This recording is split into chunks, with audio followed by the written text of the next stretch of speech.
عزیزان مکرم اور ہماری مائیں بہنیں، آج کا یہ پروگرام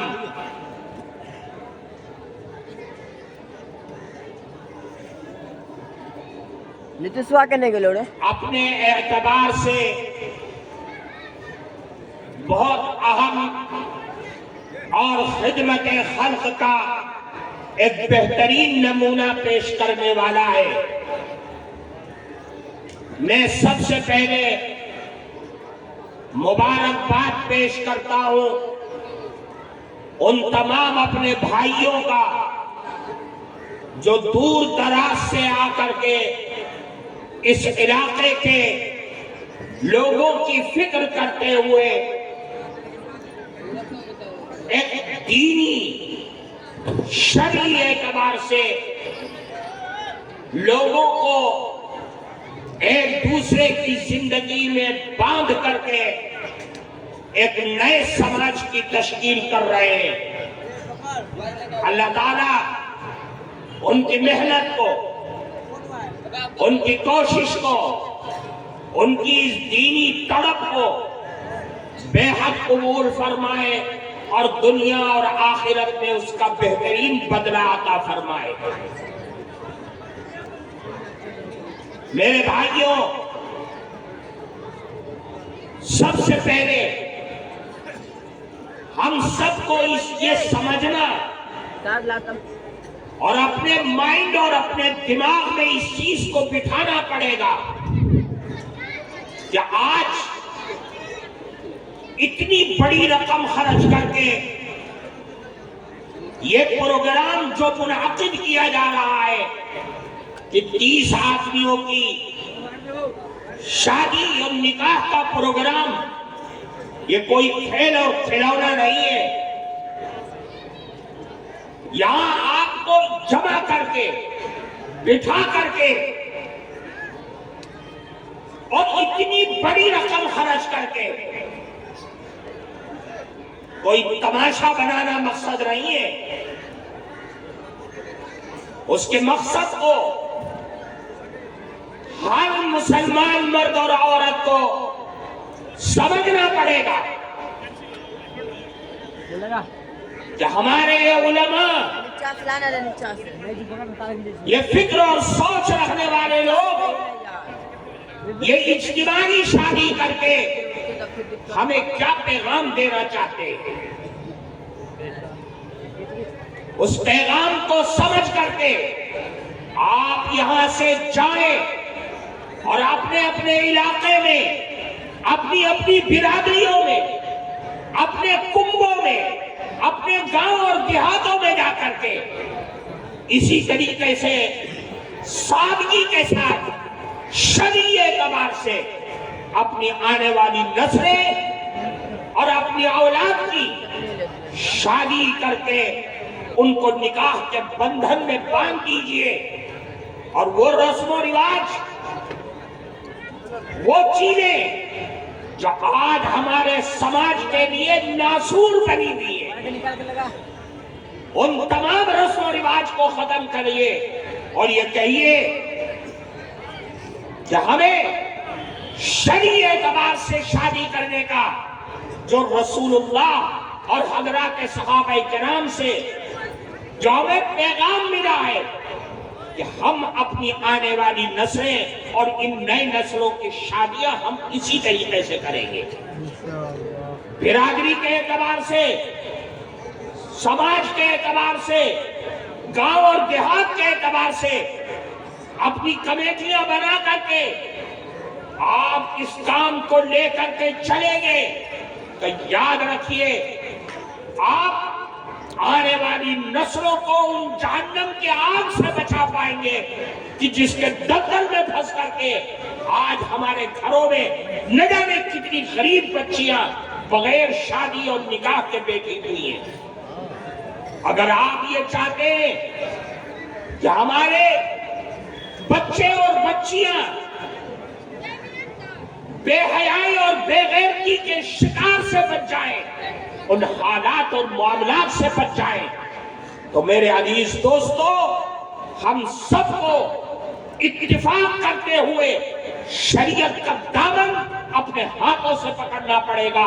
شریعت کے دامن میں حیا ہے، عزت ہے، پاک دامنی ہے، اور اللہ اور اس کے نبی کی رحمتوں کے خزانے چھپے ہوئے ہیں۔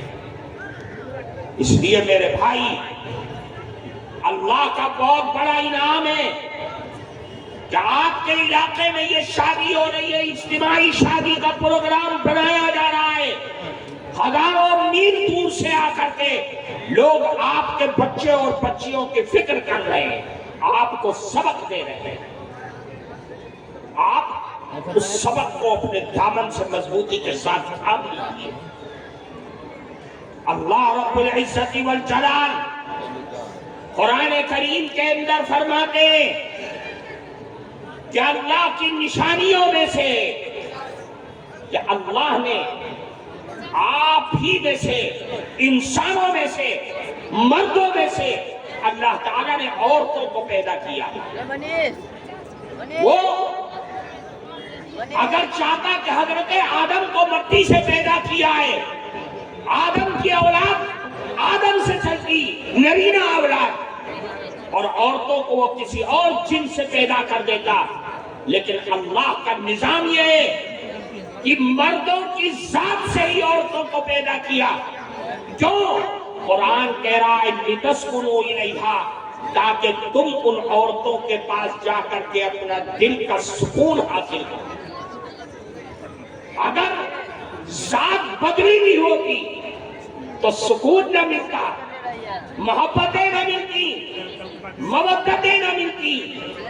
اللہ کا نظام دیکھیے کہ اللہ نے اسی مردوں کی ذات سے عورتوں کی ذات کو پیدا کر کے یہ پیغام دیا ہے۔ یہ بیویوں کا ہونا یہ کھیل اور کھلونا نہیں ہے، بلکہ آج آپ کی زندگی نے کروٹ لے لیا ہے۔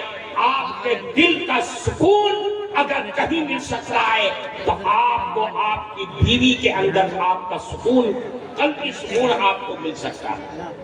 اس لیے میرے بھائیوں، اللہ تعالیٰ نے قرآن میں فرمایا وَجَعَلَ بَيْنَكُمْ مَوَدَّةً وَرَحْمَةً، اللہ تعالیٰ نے اس شادی اور بیاہ کے درمیان مودت اور رحمت کو رکھا۔ مودت کے معنی محبت کے ہیں، اور جب عمر کے اس حصے میں پہنچ گیا کہ جہاں کوئی اور سمبند نہیں ہو سکتا، تو آج اللہ تعالیٰ نے قرآن میں فرمایا کہ اب رحمت کا معاملہ کرو، کہ جس مرد نے تمہارے ساتھ اپنی جوانی گزاری ہے، جس عورت نے بیوی بن کر کے تمہارے ساتھ جوانی گزاری ہے، آج بڑھاپے میں اس کے ساتھ رحمت کا معاملہ کرو، ایک دوسرے کے دکھ درد کے اندر شریک ہو جاؤ۔ یہ پوری زندگی کا نظام دے دیا ہے اللہ نے قرآن کی اس آیت میں۔ اس لیے میرے بھائیوں، جب شرعی اعتبار سے شادی اور بیاہ ہوگا، نکاح ہوگا، تو آپ یاد رکھیے اس شادی کے ذریعے سے، اس نکاح کے ذریعے سے جو اولاد پیدا ہوگی وہ اولاد بھی دیندار پیدا ہوگی۔ یہ اللہ کا نظام ہے، اور جتنی خرافات کر کے آپ نکاح کی مجلس کو سجائیں گے، وہاں کوئی گارنٹی نہیں ہو سکتی ہے کہ آج اگلی زندگی کن حالات کے اندر گزرتی ہے اور اس سے پیدا ہونے والی اولاد کن حالات میں پیدا ہوتی ہے۔ اس لیے میرے عزیز دوستو، آج ہمارے لیے سب سے بڑا پیغام ہے، اس مستند اسٹیج سے آپ کو پیغام دیا جاتا ہے کہ آپ ان شادیوں سے سبق لے کر کے جائیے، اور اس بغیر کسی رسم و رواج کے ہونے والی شادی سے جب آپ کے ہاں اولاد پیدا ہو، اس اولاد کی آپ شرعی تربیت کیجیے۔ خاص طور سے یہاں جو لوگ جن کی لڑکے اور لڑکیوں کی شادی ہونے جا رہی ہے، نکاح ہونے جا رہا ہے، یا جو لوگ اگلے کسی وقت میں نکاح کے بندھن میں بندھنے والے ہیں، میں ان کو بتانا چاہتا ہوں اس اسٹیج سے کہ دیکھو اے مسلمانوں، آج دنیا اور اس کونے سے لے کر کے اس کونے تک ایک ارتداد کی لہر چل رہی ہے۔ ہر وہ انسان جس کے سینے میں انسان کا دل ہے وہ تڑپ رہا، وہ دکھت ہے، وہ ٹیس محسوس کر رہا ہے اپنے دل میں کہ میری نوجوان لڑکے اور لڑکیاں ارتداد میں بہتی چلی جا رہی ہے اور ہمارے ہاتھ میں کچھ نہیں ہے کہ ہم ان کو گھر واپس لے آئیں، ہمارے بس میں نہیں ہے۔ آپ غور کیجئے کہ یہ ارتداد کو روکا کیسے جا سکتا؟ کیا آپ کے پاس کوئی طریقہ ہے روکنے کا؟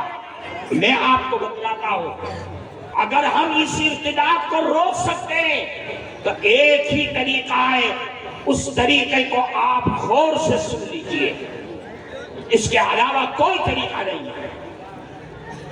اللہ کے نبی نے 1450 سال پہلے جو طریقہ ہمیں اور آپ کو دے دیا ہے، اگر اس طریقے کو اپناؤ گے تو یہ ارتداد کی لہر ختم ہو جائے گی اور آپ سکون اور محبت کی سانس لے لیں گے، اس کے علاوہ کوئی طریقہ نہیں ہے۔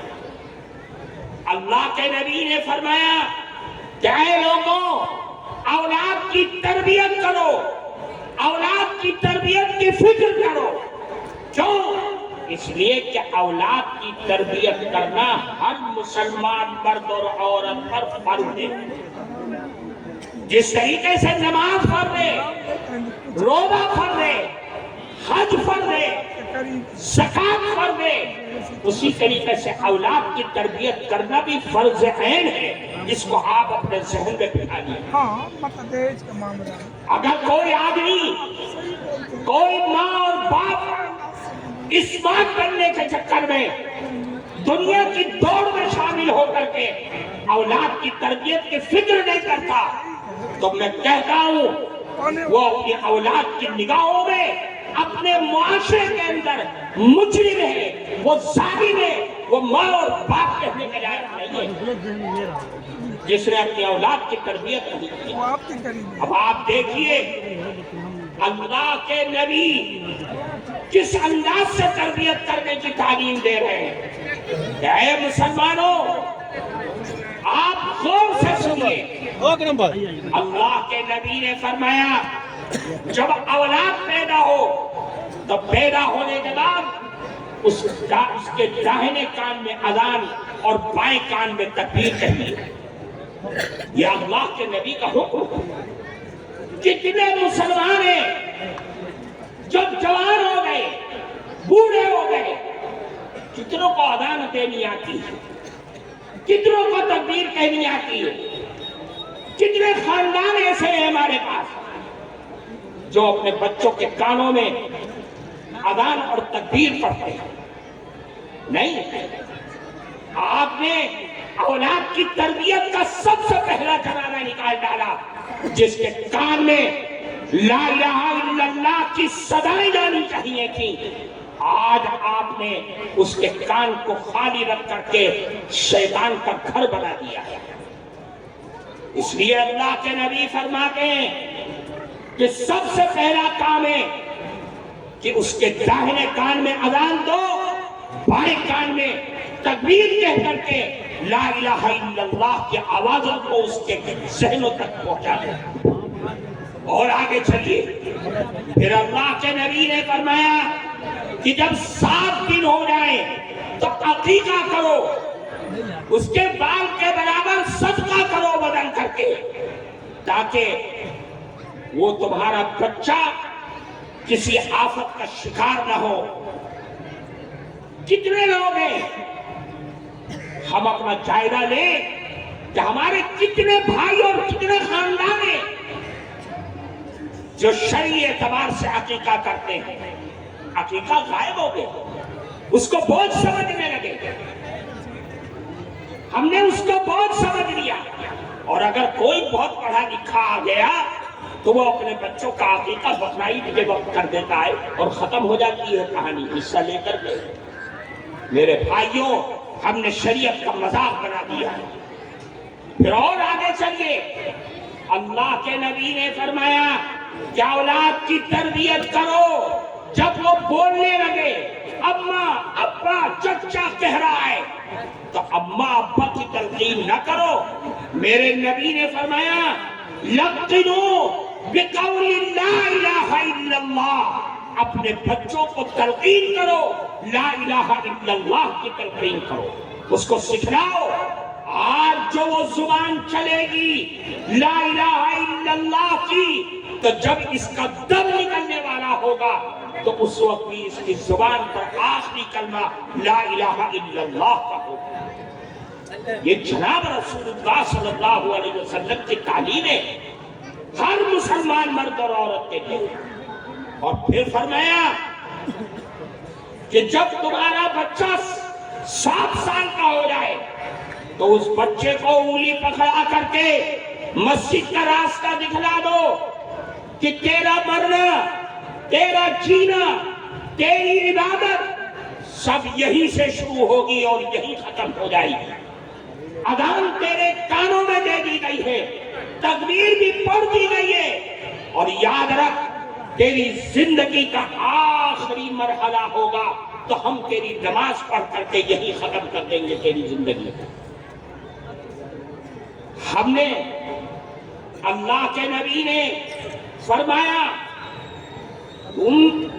7 سال کا ہوشیار بچہ ہو گیا تو اب لقنوا آدابکم، اپنے بچوں کو آداب سکھلاؤ۔ یہ سمجھنے کی چیز ہے، ہر مسلمان جتنے یہاں شریک ہیں وہ اس بات کو سمجھیں کہ شرعی اعتبار سے اولاد کی تربیت کس انداز سے ہو سکتی ہے اور ایک بہترین سماج بن کیسے سکتا ہے، بہترین انسان کیسے بن سکتا ہے۔ اللہ کے نبی نے فرمایا کہ اپنی اولاد کو آداب سکھلاؤ۔ آداب ہے کیا چیز؟ آداب کہتے کس کو ہے؟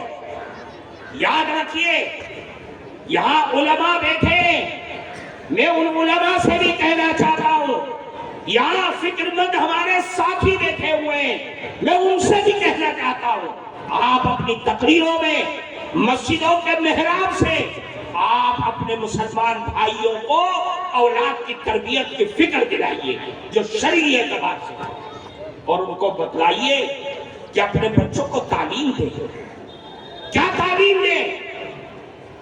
اس تعلیم کو سنیے کہ میرا نبی کہنا کیا چاہتا ہے اور کیا کہہ رہا ہے۔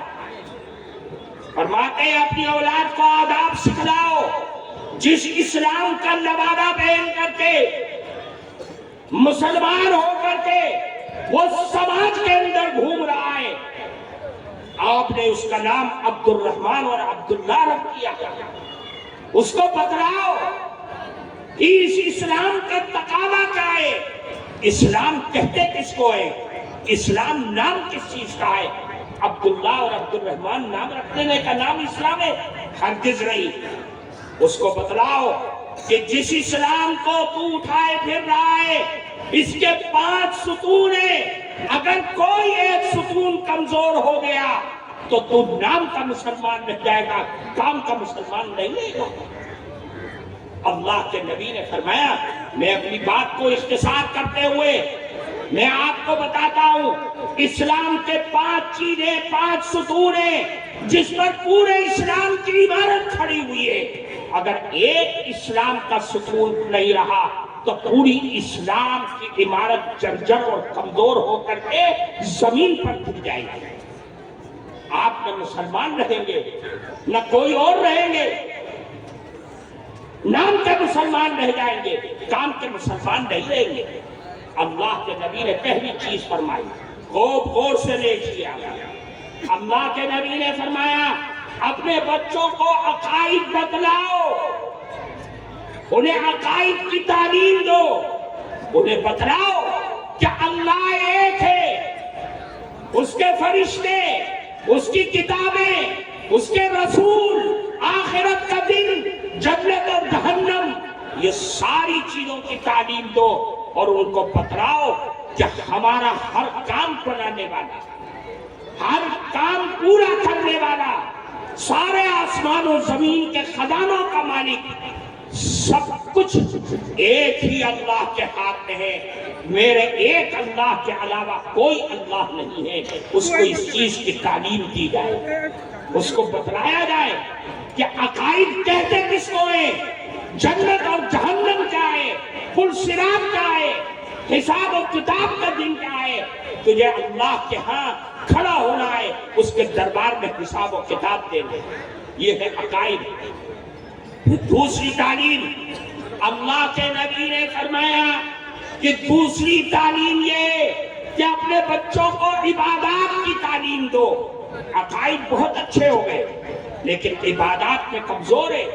جس ظہر کی نماز کو 4 رکعت پڑھنا فرض تھا، اس نے 2 رکعت پڑھ دیا، تو اس کا مطلب یہ ہے کہ آپ عبادات میں کمزور ہیں۔ عبادت کا معنی ہے کہ ہم اپنے اللہ کے غلام ہیں۔ اللہ کے غلام ہیں کیا مطلب؟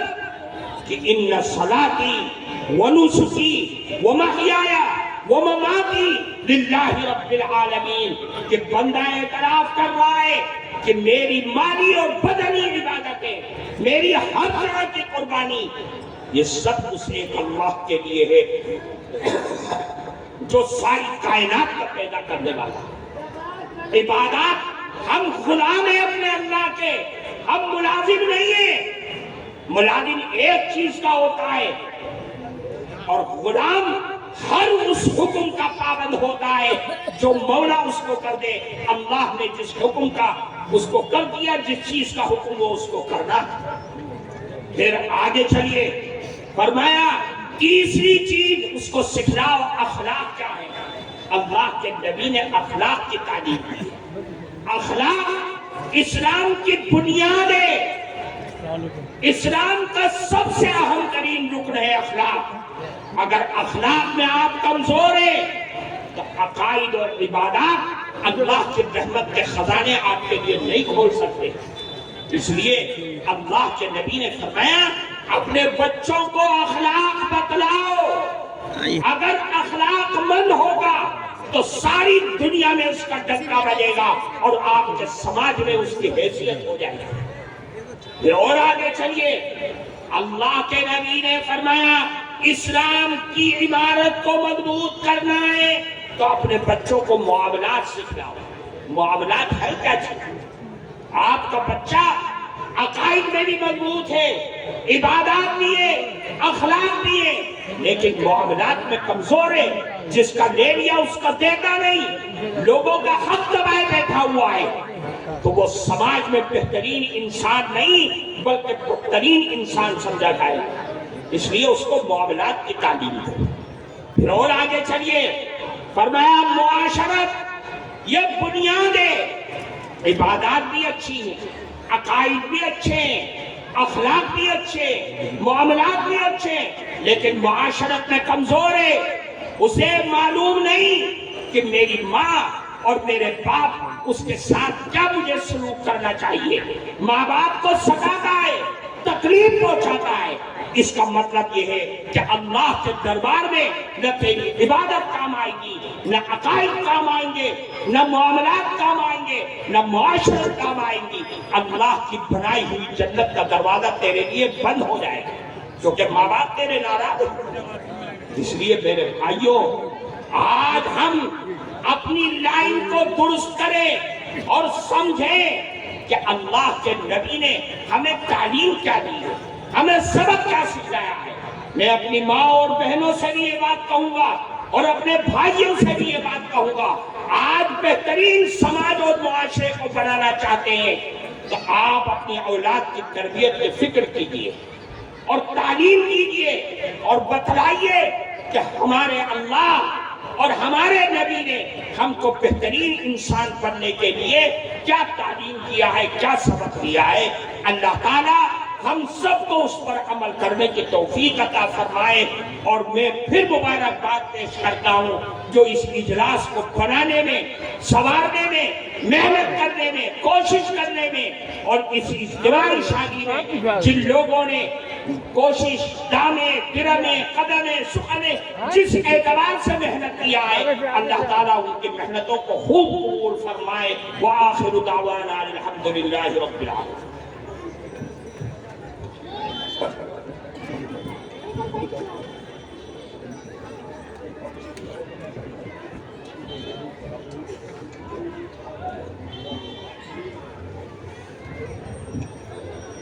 بھائی، ہم نے پہلے بھی کہا تھا کہ ہندوستان کے ہر فرد پر جس خاندان کا احسان ہے، اس خاندان کے ایک فرد کا ہم لوگ پیغام سن رہے تھے دل کے اندر سے، اور دل کے سے بات کر رہے تھے۔ اللہ ہمیں عمل کی توفیق عطا فرمائے۔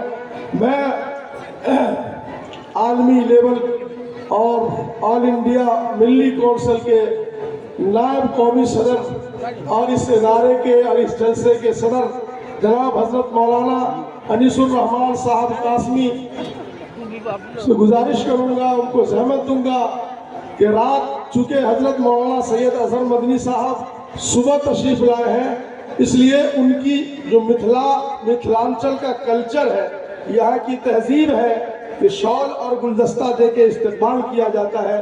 مولانا رات رہ گئے تھے، ابھی آئے ہیں، ان کی شال اور ان کا گلدستہ رکھا ہوا ہے۔ حضرت مولانا انیس الرحمان صاحب اپنے دستے مبارک سے ان کی خدمت میں پیش کریں گے۔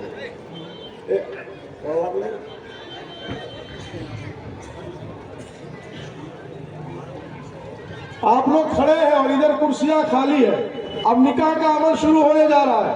آ جائیے، آپ لوگ بیٹھ جائیے۔ نکاح بھی عبادت ہے، اور عبادت یکسویت کے ساتھ کرنا چاہیے۔ آئیے، بیٹھ جائیے۔